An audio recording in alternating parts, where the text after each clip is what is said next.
Morning. Introductions are really funny. They paid me $60, so I wore a tie. How many of you are 36 years, older than 36 years old? Yeah. You were born pre-computer. The computer's 36 years old.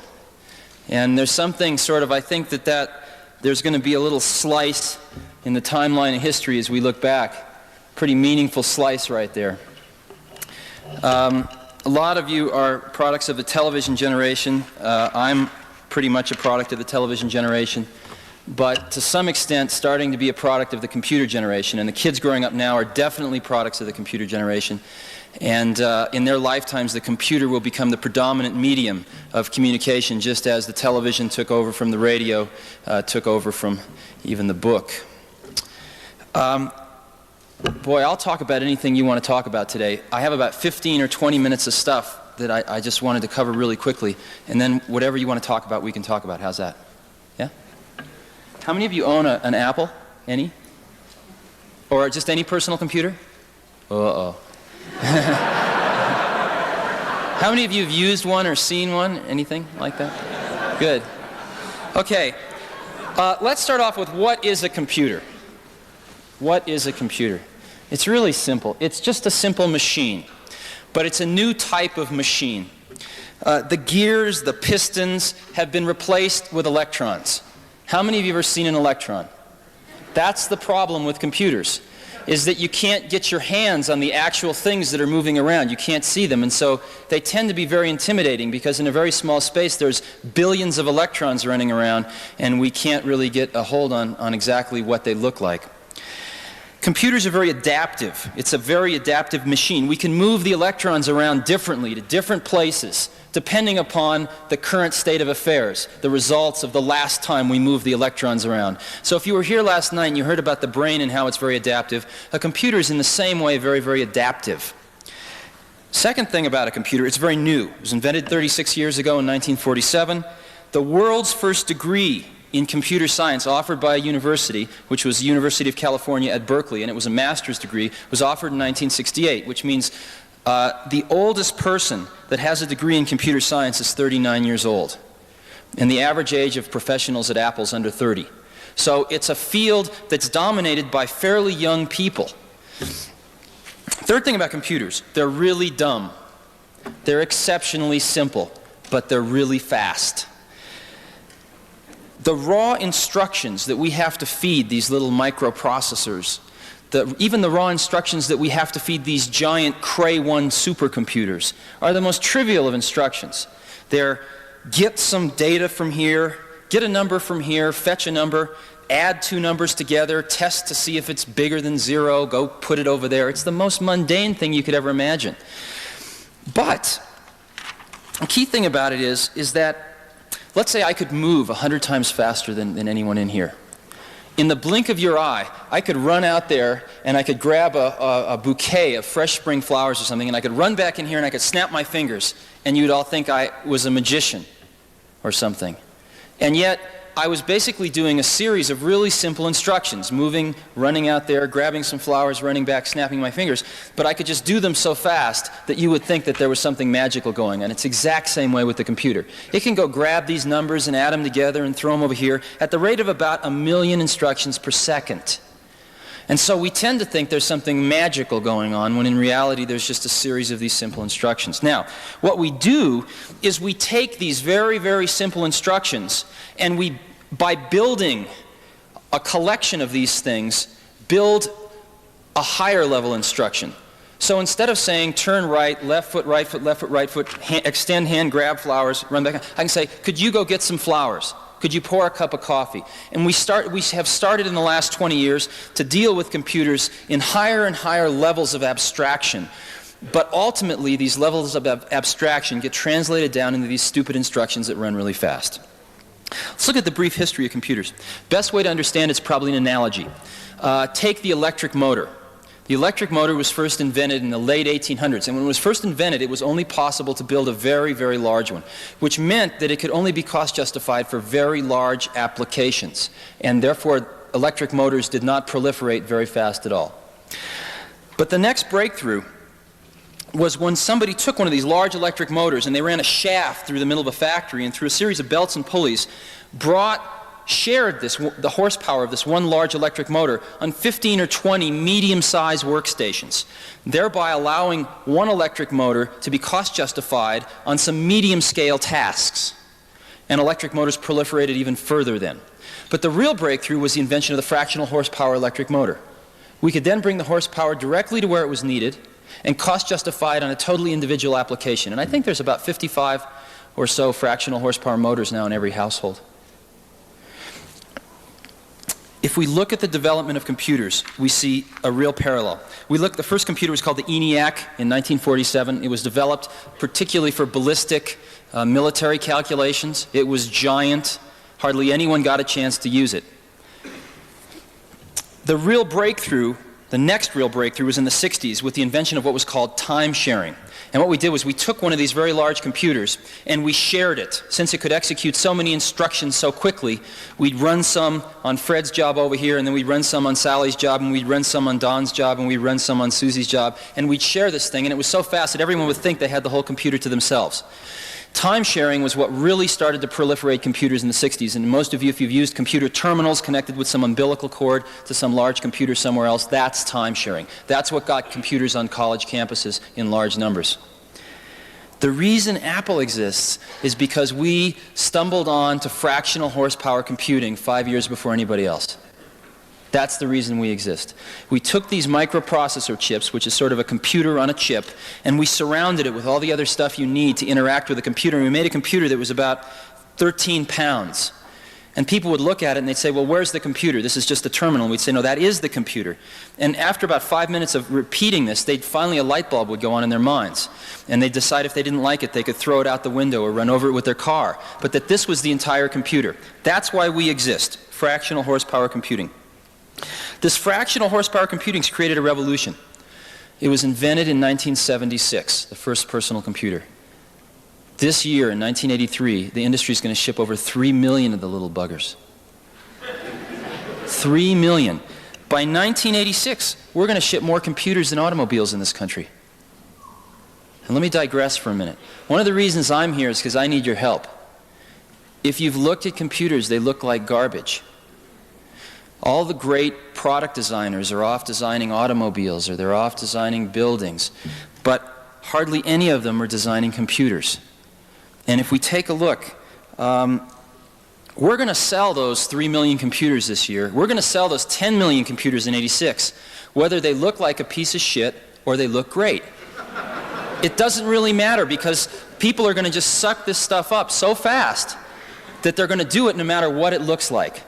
And it doesn't cost any more money to make it look great. There are going to be these objects, this new object that's going to be in everyone's working environment and is going to be in everyone's educational environment and is going to be in everyone's home environment. And we have a shot at putting a great object there, or if we don't, we're going to put one more piece of junk object there.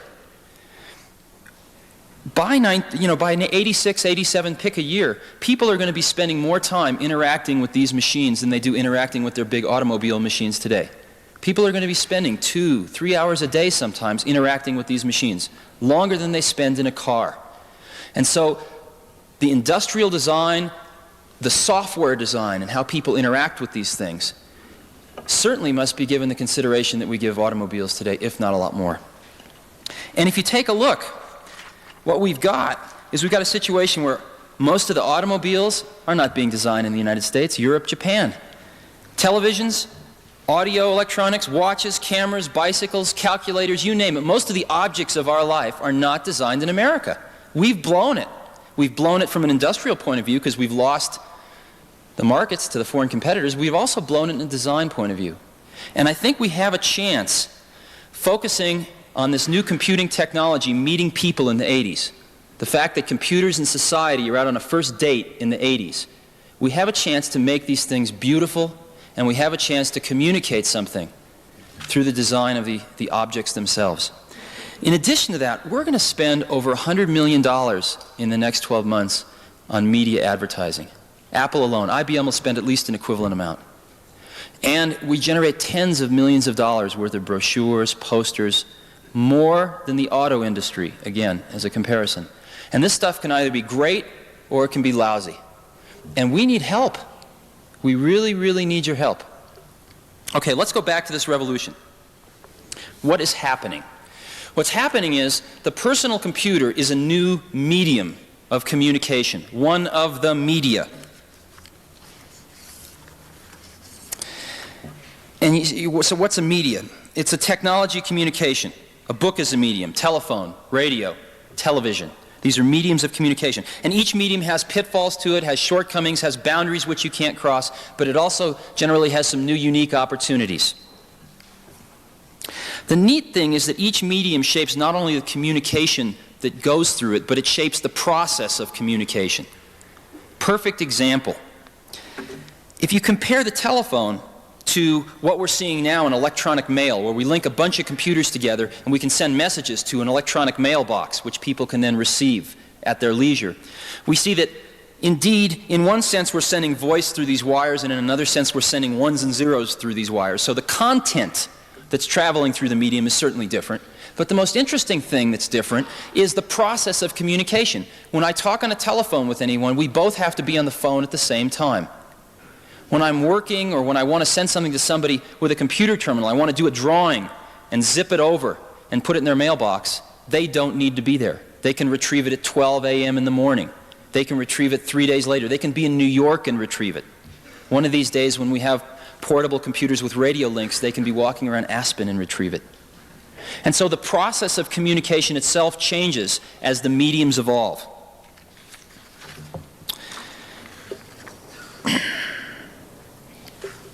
So what I'm claiming is that computers are a medium, and that personal computers are a new and different medium from large computers. What happens when a new medium enters the scene is that we tend to fall back into old media habits. And let's look at a few transitions from one medium to another. Radio to television, television to this incredible new interactive medium of the video disc. If you go back and you look at the first television shows, they're basically radio shows with a television camera pointed at them. And it took us the better part of the 50s to really understand how television was going to come into its own as its own medium. And I really think the first time that a lot of people were shook into realizing that television had come of age was the JFK funeral. The nation, a lot of the world, experienced the JFK funeral in their living room at a level of intensity that wouldn't have been possible with radio. I think another more upbeat example was the Apollo landing. That experience was not possible with the previous medium, and yet it took us the better part of 20 years for that one to really evolve. Let's look at the next transition. We have this optical video disc which can store 55,000 images on a slide, or an hour of video randomly accessible. What are we using it for? Movies. We're dropping back into the old media habits. And there's a few experiments, though, that are starting to happen, and you start to believe that 5 years, 10 years from now, that's going to come into its own. A neat experiment happened right here in Aspen. MIT came out to Aspen about 4 or 5 years, I think about 4 years ago, and they had this truck with this camera on it, and they went down every single street, photographed every single intersection in every single street in Aspen. They photographed all the buildings, and they've got this computer and this video disc hooked up together, and on the screen you see yourself looking down a street, and you can touch the screen, and there's some arrows on the screen, and you can touch walk forward, and all of a sudden it's just like you're walking forward in the street, and you get to an intersection and you can stop, and you can look right, and you can look straight, and you can look left, and you can decide which way you want to go. You can even go in some of the shops. It's an electronic map that gives you the feeling you're walking through Aspen. Then there's 4 little buttons in the corner, because they came back and they did exactly the same thing all 4 seasons. So you can be looking down a street, hit winter, all of a sudden you get the same street with 3 feet of snow on it. It's really amazing. That's not incredibly useful, but it points to some of the interactive nature of this new medium, which is just starting to break out from movies and is going to take another 5 to 10 years to evolve. Okay, let's go back to computers. We're in the I Love Lucy stage right now in our medium development. What we did was microcomputers, personal computers, first come on the scene. What do? We fall back into old media habits. We run these weird languages like COBOL. We do business accounting on them. That's the kind of stuff we have been doing on them historically. It took us about 4 years before we started breaking out of that. And we're just starting to break out of it now. When you look at Lisa, Lisa enables a person like me. I'm not an artist in the sense that many of you are. I can sit down and I can draw artistic pictures with that thing. Because there's a program called Lisa Draw. And if I don't like what I've just drawn, I can erase it, I can move it, I can shrink it, I can grow it, I can change its texture. There's a little airbrush. The more I scrub, the darker it gets. I can put soft edges on things, hard edges on things. And so I have no talent at drawing at all, can make neat drawings, and then I can cut them out and I can paste them into my documents so that I can combine pictures and words. And then I can send it onto the electronic mailbox so somebody else that's living here in Aspen can dial up a phone number and get their mail and see this drawing that I made. So we're starting to break out, and you can just see it now. And it's really exciting.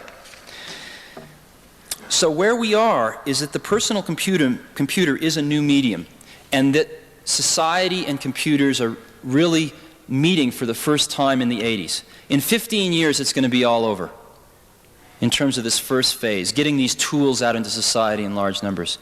But during the next 15 years, if we have an opportunity to do it great or to do it so-so. And what a lot of us at Apple are working on is trying to do it great. I want to look at one last thing, then we can talk about whatever you want to talk about. What is a computer program? Do you know what a computer program is? Anybody? No? Sort of? Sort of. It's an odd thing. It's really an odd thing. You can't, you've never seen an electron, but computer programs have no physical manifestation at all. They're simply ideas expressed on paper. Computer programs are archetypal. What do I mean by that? Let's compare computer programming to television programming. Again, if you go back and you look at the tapes of the JFK funeral in 1963, I guess, you'll start to cry. You will feel a lot of the same feelings you felt when you were watching that 20 years ago. Why?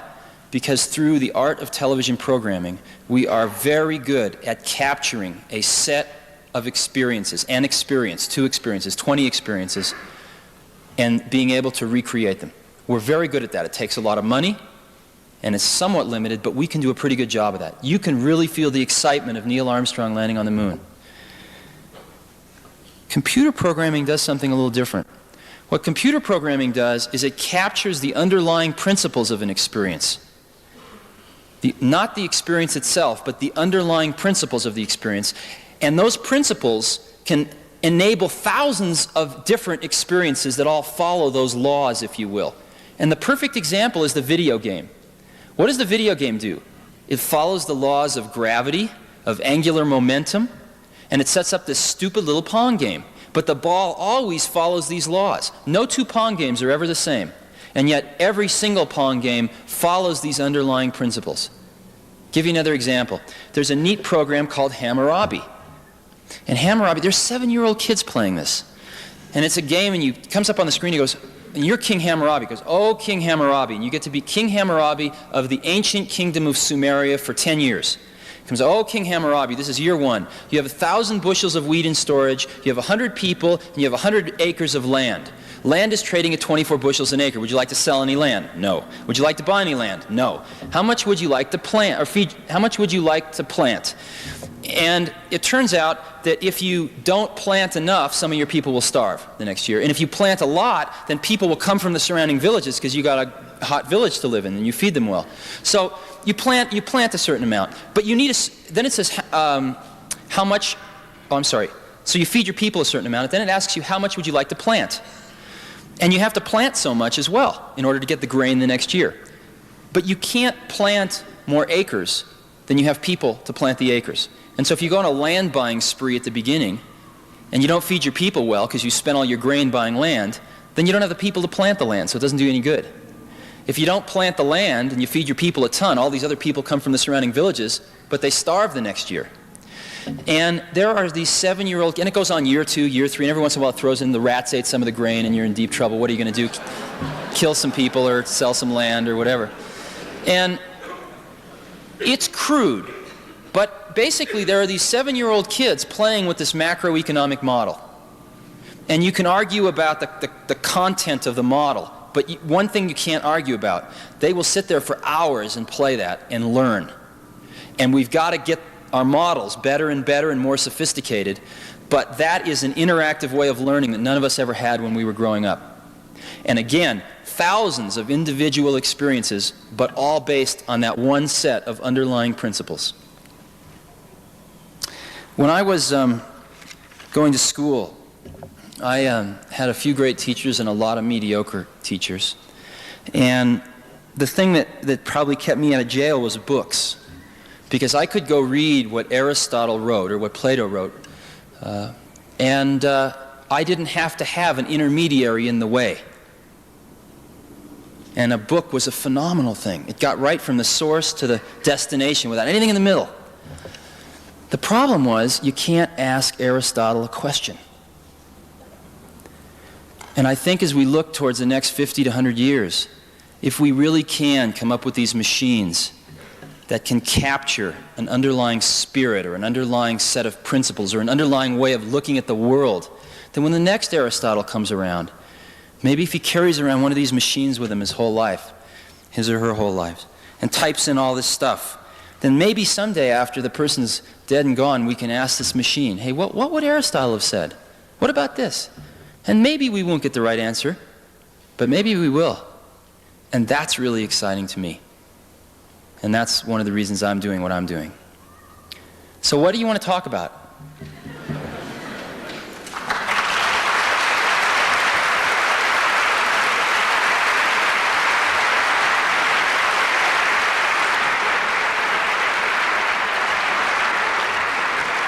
Yeah. The interconnection of these personal computers, how they will communicate with each other, unified. Yeah, it's a mess. What's happening now? Okay. How are we all going to work together? Okay. How are these computers all going to work together? They're going to probably work together a lot like people. Sometimes they're going to work together really well, and other times they're not going to work together so well. What we've got now is we are putting a lot of computers out that are made to be used pretty much in what we call a standalone mode. One person, one computer. But it isn't very long before you get a community of users using these things that really want to hook them all together. Because ultimately a computer is going to be a tool for communication. So they want to hook them together and communicate. And over the next 5 years, the standards for doing this are going to evolve. They all speak different languages right now. And there's I heard a funny story. We've talked a lot with AT&T, American Bell, etc. And there's a funny story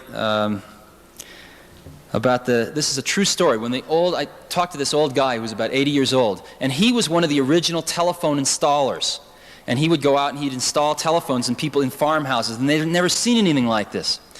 And it takes 2 wires. He'd run the 2 wires down and he'd hook up the phone. And he was out installing this phone for this Italian family in this farm. And he'd finished installing the phone, and the guy asked him, well, can I speak Italian on this phone? And he said, why didn't you tell me? I got to run a 3rd wire. It'll be $50 extra. So that's where we are today. And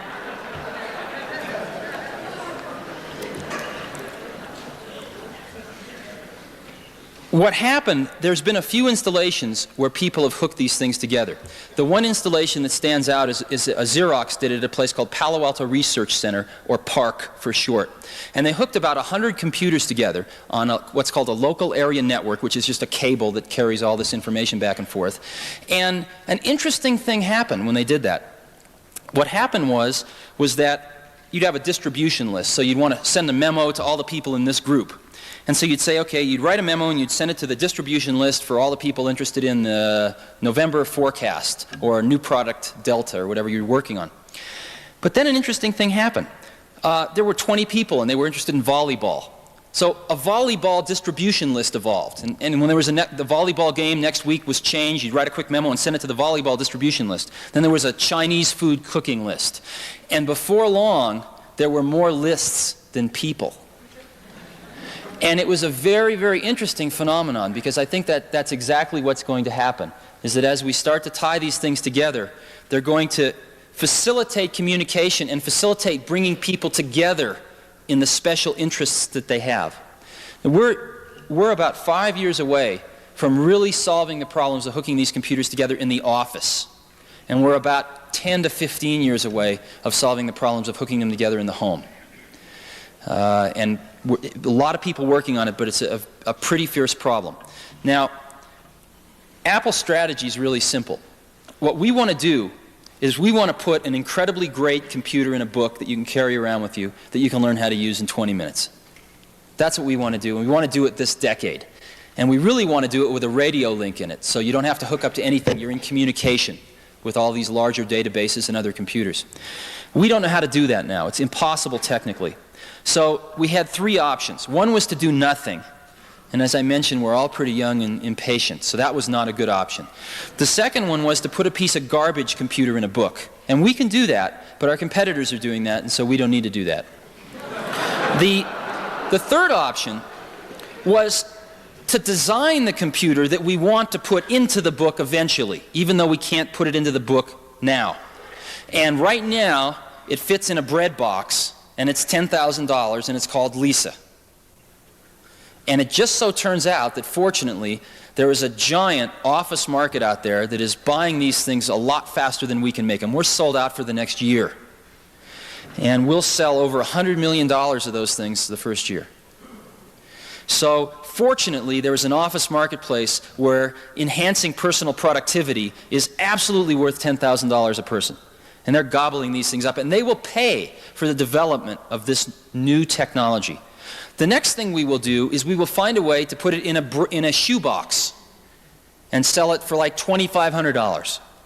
And that'll be the next step. And finally, we'll find a way to get it in a book and sell it for under $1,000. And we will be there within 5 to 7 years. And that's what we're working pretty singularly on. Yeah? You mentioned that Apple needs designers and industrial design to help you. We as designers need Apple to do something for us in terms of providing computers as economical, in our sense of the word economical, and graphically reliable design things. Is your company planning anything like that? I know you have a product in the market right now, but it's a little crude. Yeah, it is a little crude. Right. Okay, let me tell you that what we're planning to do to sort of be able to provide tools for graphic design. That'll never be our fort. Our fort is going to be just people. And relative to nothing, what we can give them in the next 5 years is a lot. And eventually we'll get to the point where people can create images that are as good as they could create any other way. But it's going to take the better part of this decade to be able to get it down to a price level that people can afford. But we're doing some things now. Every computer to date has used a weird type on the screen, as you've known. The I's are just as wide as the W's. They're non-proportionally spaced fonts, we call them. You call them. And it's really been impossible to use multiple fonts on the screen at any given time. Matter of fact, the fonts have been just garbage. And it's really been impossible to embed any kind of graphics with text. If you take a look at Lisa, it is totally proportionally spaced text. We have 30, 40 fonts on the screen that come out at approximately 80 dots per inch resolution on the screen, approximately up to 300 dots per inch resolution on a laser printer. And that's where we are today. And what you're saying is we really want to go to 600, 700, 800 dots per inch on a laser film printer. We're not there yet. But we're solving the problems of injecting some liberal arts into these computers. That's what we're trying to do right now. Let's get proportionally spaced fonts in there. Let's get multiple fonts in there. Let's get graphics in there so that we can deal in pictures. And let's get to the point where 3 years from now, when there is going to be no college student 3 or 4 years from now that's ever going to think of writing a paper without one of these things. Just like they will not think of going to a science class without a calculator today. And where we've got to get to is where people 3, 4 years from now are using these things and they go, wasn't this the way it always was? That's where we're trying to get to now. Once we get to there, then we can look at some of the other stuff. Yeah? Could you give us your perspective on surveillance issues Apple's perspective on Yeah, I only heard part of which part? You're talking about the people having these big databases about your life, or the privacy issue?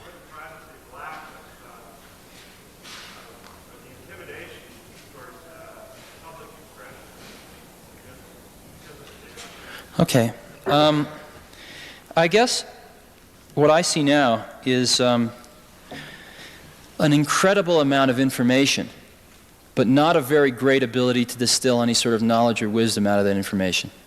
We are all bombarded with information every day, and there is so much information in data banks, in congressional budgets, in testimony, in books, journal articles being published every day, and our ability to turn all that information, to filter it to what we're interested in, and to turn it into something useful to us, into some knowledge, is very low. So I think if we're really interested in a distributed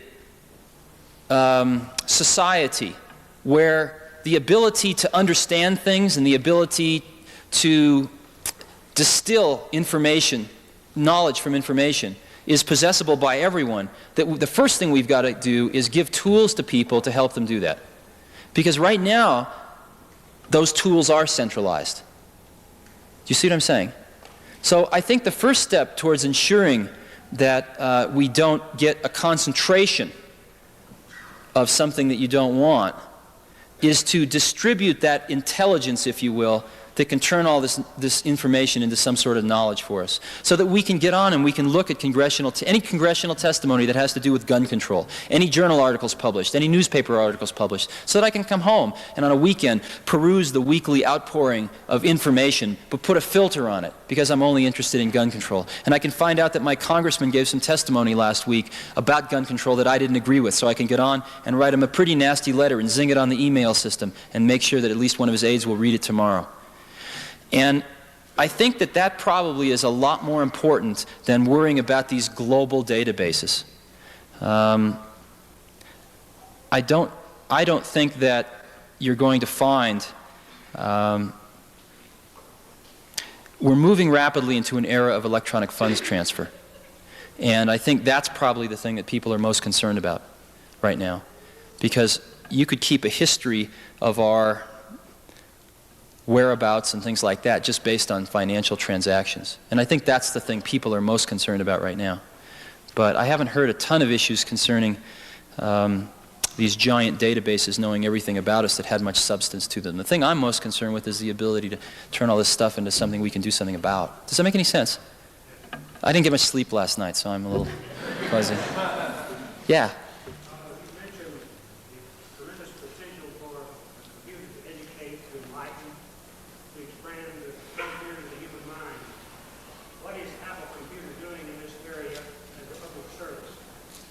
Public service.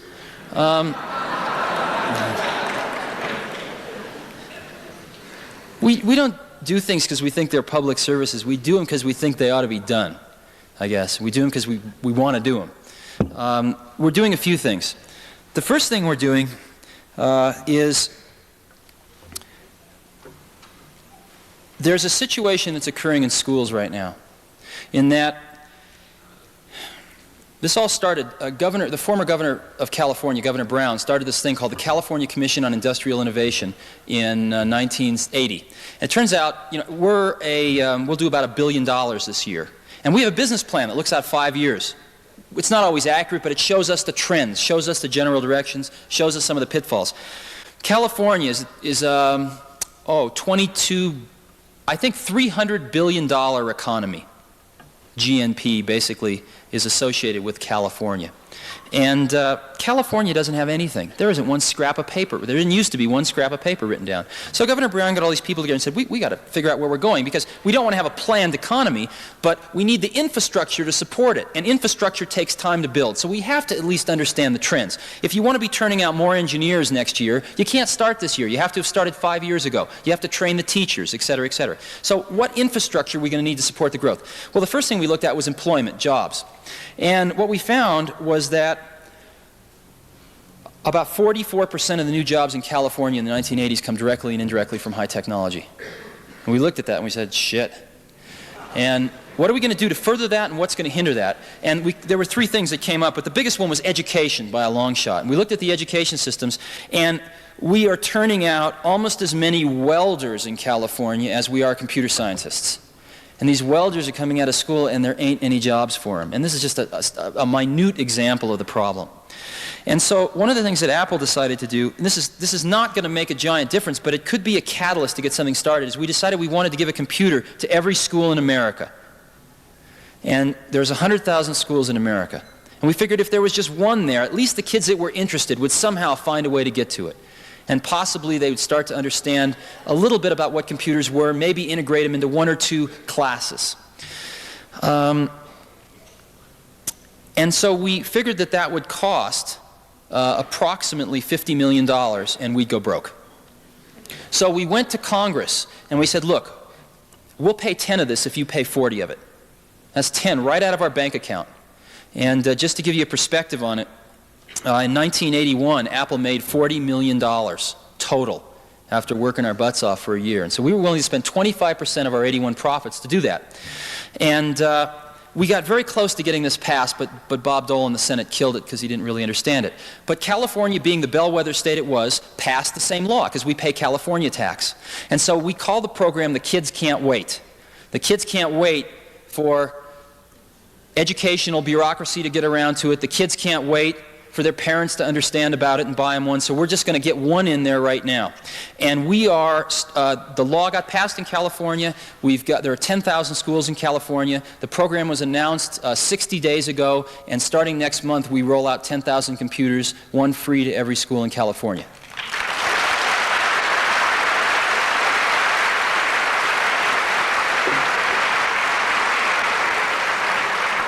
And I guess the important thing, though, to restate, this isn't going to fundamentally change the problem. But at least it's going to get one computer in there so that if there is a student, especially in one of the schools that can't afford these things, which is another thing that concerns us, this computer have not split, at least they'll get exposure to one. So, yeah. We're constantly told that by 2000, 85% of this will be the information business. How do you feel about that? Well, over half of the gross national product is contributed by companies and people that are already in the information business today. And that's true. Most of the people that got laid off from General Motors are never going to go back to work at General Motors. Ever, ever, ever. And unless we retrain them and give them skills, they're going to burn the cities down. And that's one of the biggest problems facing us right now. It's real easy to talk high tech. It's real hard to take all these guys that have been putting fenders on for 15 years, servicing computers. It's going to be really hard, and we're not paying enough attention to it right now. But we're already in the information age. We're ready there now. Most of us manipulate information for a living. Yeah? Yes, is there going to be standardization of software, hardware, equipment, with proliferation of software happening? It's very difficult to decide what you go. The app that you go down to me or Lisa, and it's very difficult to go out to the marketplace to decide what the quality of these equipment are that they choose. Right. That's right. Here's a challenge for you. You want to just make a great contribution, have fun, make zillions of dollars, all at the same time. There are about 20,000 programs for the Apple II. There's for the IBM PC, which is the second most popular one now, there's about maybe 2,000 programs. That's a lot. And you go to buy one of these things and you don't know what to buy. So you go ask the computer dealer, which one should I buy? And that person doesn't know. They're out selling computers. They're not looking at software, and so they give you a bullshit answer and you buy it, and maybe you're happy and maybe you're not. Now, compare that to records. Most people walking into a record store know exactly what record they want to buy. They don't go up and say, what record should I buy?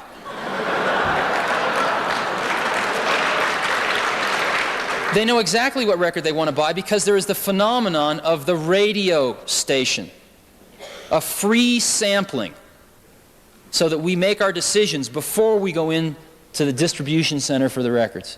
We need the equivalent in the software business. We need a software radio station, quote unquote. And what's going to happen is that I think right now we Software is information, and the information is expressed with a bunch of ones and zeros. And what we do now is we take those ones and zeros and we encode them magnetically on this piece of mylar with a bunch of gook on the surface of it that remembers the ones and zeros. We take it, we put it in a package with a manual, we take that, we put it on a truck, we ship it to a dealer, they take it out of the truck, they put it on the shelf, it sits there for a while costing them money, a customer comes in, peruses them and picks one out, takes it home, shoves it in their computer, and it translates it back to electrical impulses of ones and zeros. Now, I mean, that's a pretty long path. Where we'll be going is transmitting this stuff electronically over the phone lines, to where when you want to buy a piece of software, we take our ones and zeros, and you ever push a touch-tone phone and you're doot, doot, doot, doot, doot, doot, doot, right? We'll send tones over the phone that the computers will understand and go directly from computer to computer. That's what we'll be doing. Once we do that, maybe it's possible to say, well, we'll give you 30 seconds of this program for free, or we'll give you 5 screenshots, or we'll let you play with it for a day. And if you want to buy it, just type in your Visa number and you got it. I don't know how we're going to do it, but we need a radio station. Yeah? Could you address about computer literacy? What you've done with Visa seems to be changing the parameters of computer literacy. The course of business office had to really know something about machines. Right. Now they actually know how to roll them out. So where do you see it now? Where do you see it going? Okay.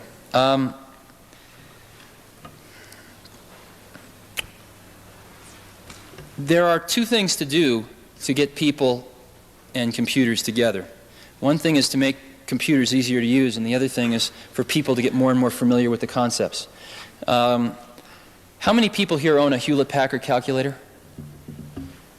Yeah, not a lot. How many people know about them, right?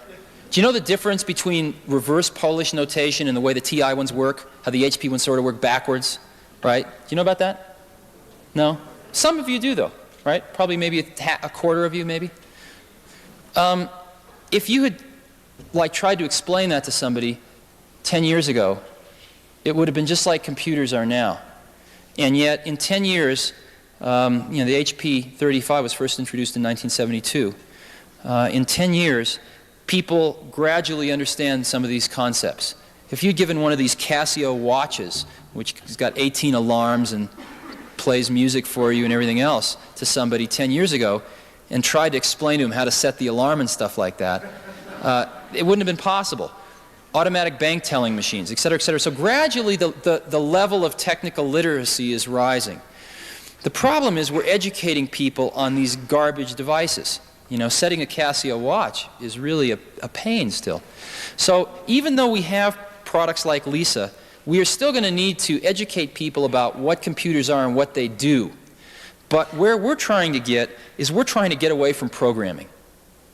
We've got to get away from programming because people don't want to program computers. People want to use computers. And so our strategy right now is let's write some programs that are generic, that sort of will write 90% of the program and you fill in the last 10% of the blanks. And a perfect example of that's a word processor.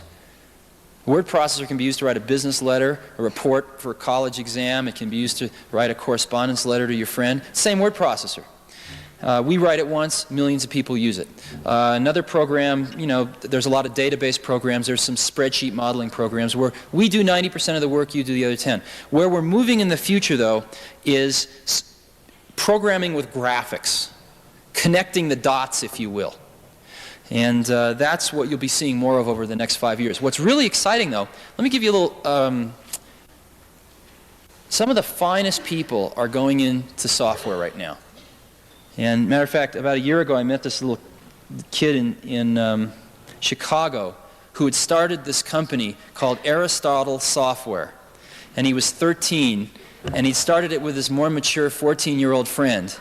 And a year ago, they were making about $4,000 a week off selling 3 game programs. Now, let me give you an example of how this can work. We have 1 million Apple IIs out there. 1 million. And people have paid about $2,000 for them. So if they can buy a new program, one of these new diskettes, for $100 that lets their computer do something totally new that it never could do before, that's a good deal. So let's say your girlfriend is in the real estate business, right? You know a little about computers. And she comes home and she's filling out all these crazy forms and going through all these calculations trying to do some creative finance. You go, wait, I could write a program for that. And you write a program that's not that hard to use. And over the next few months, she goes, well, can it do this? Oh, sure, that's easy. Can it do this? No, that's hard. You refine this program to where it's really great. And all of a sudden, she shows it to all the other people she works with. She brings it into the office, or she brings them over one day, and they just go, wow, I got to have this. This is worth $2,000 to me right there, just for that one application. Okay, let's say that you put that program on the market and sell it for $100. Well, the dealer's going to take $50 of it. So you'll see $50 per copy. And let's say it costs $25 to make it. You're going to make $25 profit per copy. If you can sell that to just 10% of the Apple II owners the first year, not including any new Apple II owners, because we're shipping almost 1 million computers a year, so it'll double the next year, but forget about that. Even the previous owners of 1 million. You'll sell 100,000 copies times $25 profit per copy, or $2.5 million profit the first year, selling to just 10% of the people, and you can write that program with under $10,000 worth of computer equipment. That's what's happening.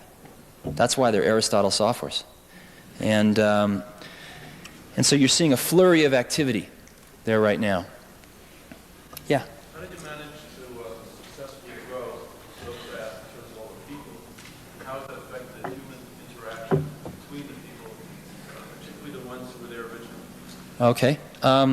The actual turnover at Apple has been very, very low since inception. It's been under 5% since inception, actually. Okay, we do it in a few ways. First thing we do is, what's happening is the definition of an American corporation is evolving. And it's evolving in a almost semi-socialistic dimension, which is very interesting. 100% of the professionals at Apple own stock in the company. 100%. Everybody owns stock in the company. And what that means is these traditional barriers. I've never heard the word labor or management mentioned at Apple. Ever in my life. We have no unions or anything. People say, God, the electronics industry doesn't have any unions. And that's true in one way, but in the other way, we've got like one of the best unions of everybody going towards the same exact goals and objectives that I've ever seen in my life. It's on sort of an economic scale for sure, because it's in everybody's best interest to see the stock go up. But more importantly, we feel that for some crazy reason, we're in the right place at the right time to put something back. And what I mean by that is most of us didn't make the clothes we're wearing, and we didn't cook or grow the food that we eat, and we're speaking a language that was developed by other people. We use a mathematics that was developed by other people. We are constantly taking.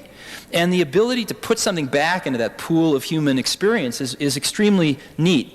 And I think that everyone knows that in the next 10 years, we have the chance to really do that. And we can look back, and while we're doing it, it's pretty fun too, but we can look back and say, God, we were a part of that. And so everyone is working 18 hours a day right now. Now, on the people side, we believe in the phenomenon of great people. And what I mean by that is we think there are people that are so good that they can run circles around 5 pretty good people. Okay? And those are the kind of people that we want at Apple. They're hard they're all idiosyncratic, but they're the fun people of the world. They're the artists of the world. And so what we have is sort of a very small company in terms of people for our revenue. We are going to cross $1 billion in sales very shortly with under 5,000 people worldwide. And that's phenomenal. And I think our feeling has been that what we want to do is keep the number of people down so that we can spend time with... I was thinking you started with 2 or 3 people. Right. 5 years ago, 5,000. I assume a lot of them are manufacturing people. No, not very many are. Under 2,000 are. How did you grow that fast and manage that growth? I mean, there were people, you had a nucleus of some kind. They were all buddy-buddy, and everyone was very friendly. Yeah. And all of a sudden, there's this huge division, I assume. I don't know what Right.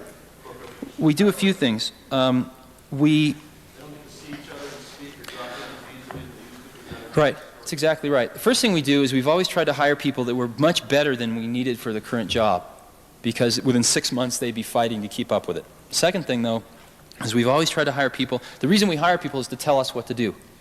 And so at Apple, when you get hired, some people survive and some don't. But in general, it's, hey, this is the general thing we think we need done. Go figure out what we need. Come back and tell us how much it's going to cost, and go do it. And so we've got an incredible group of entrepreneurs.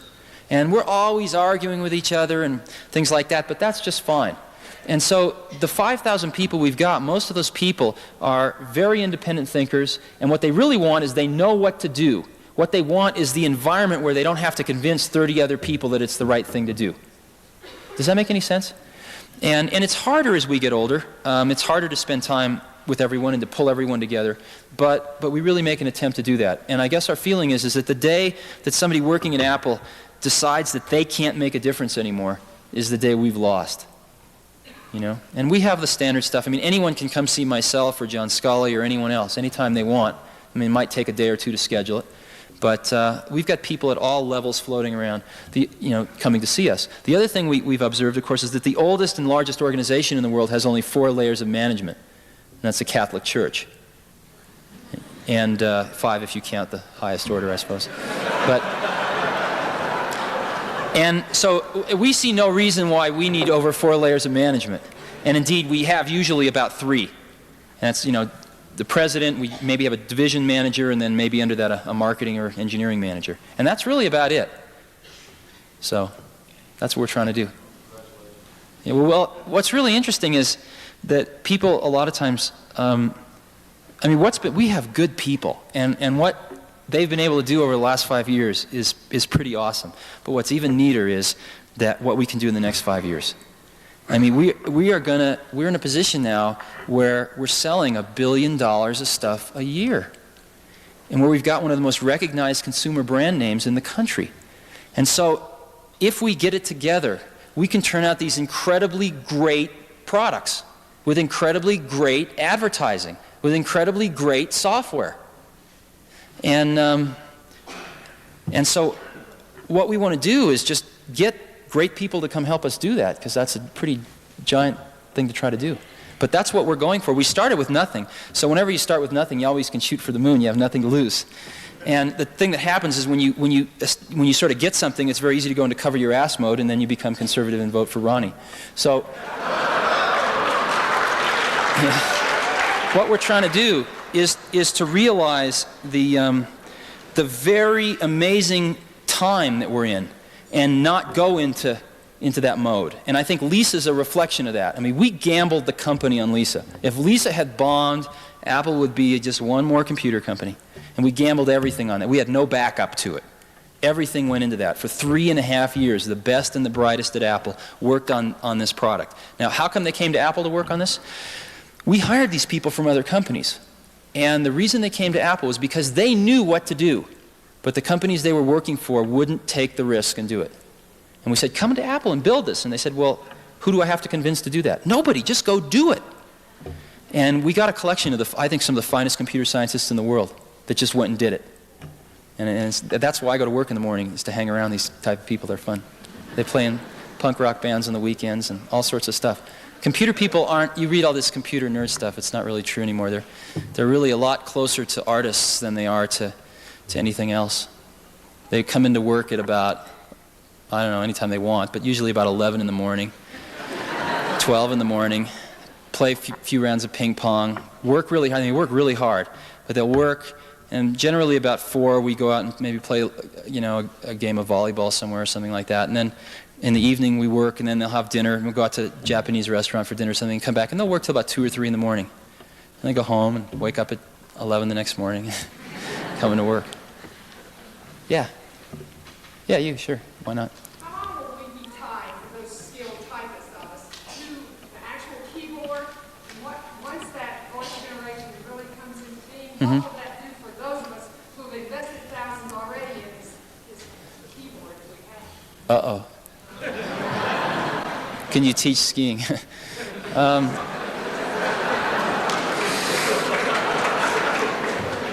Voice recognition is it's going to be the better part of the decade away. We can do toy voice recognition now. The problem is it isn't just recognizing the voice.